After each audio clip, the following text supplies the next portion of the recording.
Livro Quem tem ouvidos, ouça. A Igreja em Sardes, parte 1, Pedro Dong.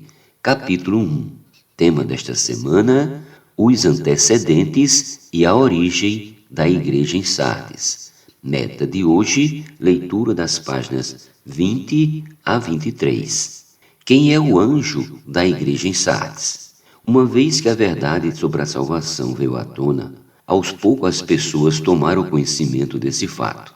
Isso pôs fim ao período de Tiatira, dando início a um novo período da história da Igreja, a Igreja em Sardes. No capítulo 3 de Apocalipse lemos: ao anjo da Igreja em Sardes escreve: estas coisas diz aquele que tem os 7 Espíritos de Deus e as 7 estrelas. Conheça as tuas obras, que tens nome de que vives e estás morto. Versículo 1. Essas foram as primeiras palavras dirigidas à igreja em Sardes, que acabara de se libertar ou ainda estava libertando-se da cegueira total da época da igreja em Tiatira. Infelizmente para o Senhor, esta igreja tem apenas o nome de que está viva, porém está morta.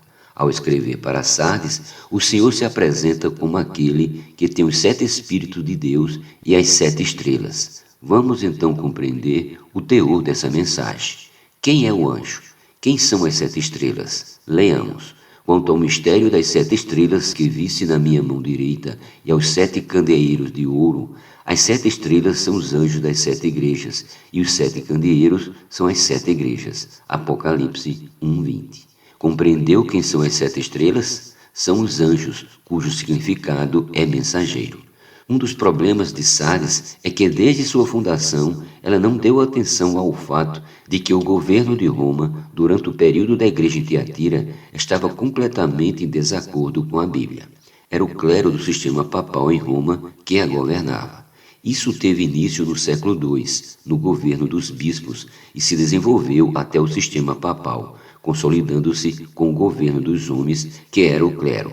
Por isso esse governo fracassou. Somente a partir da igreja em Sardes, o povo de Deus se libertou do grande erro que o ensinamento de Jezabel trouxe, bem como de todas as heresias que ela pregava.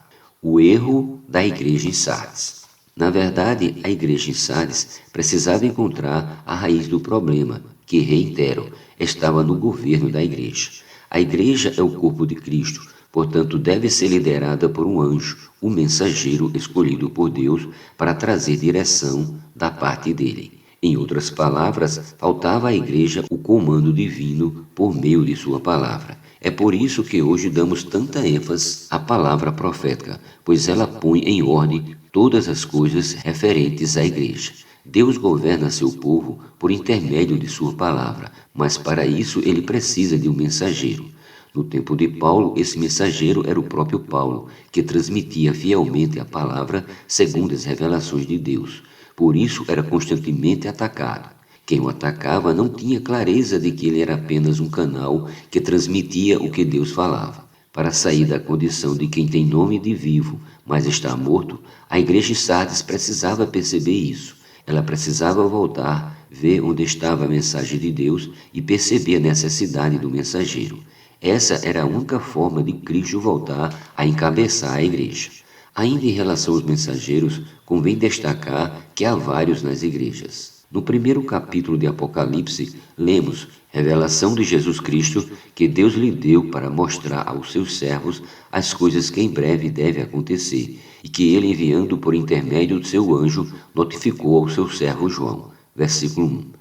Aqui temos um mensageiro angelical da parte de Deus para enviar sua mensagem a um grupo de servos que também são mensageiros. No entanto, para evitar confundir seu povo com várias ordens, essa mensagem foi notificada apenas ao apóstolo João, que foi usado como canal da revelação de Jesus Cristo. Como canal, ele foi fiel em transmitir a revelação que recebera. Por fim, esses que recebiam a mensagem por meio de João a transmitiam fielmente às igrejas. Sabe o que isso significa? Que ninguém tem o direito de falar sua própria mensagem. Nós somos transmissores, canais para transmitir a mensagem que vem da parte de Deus.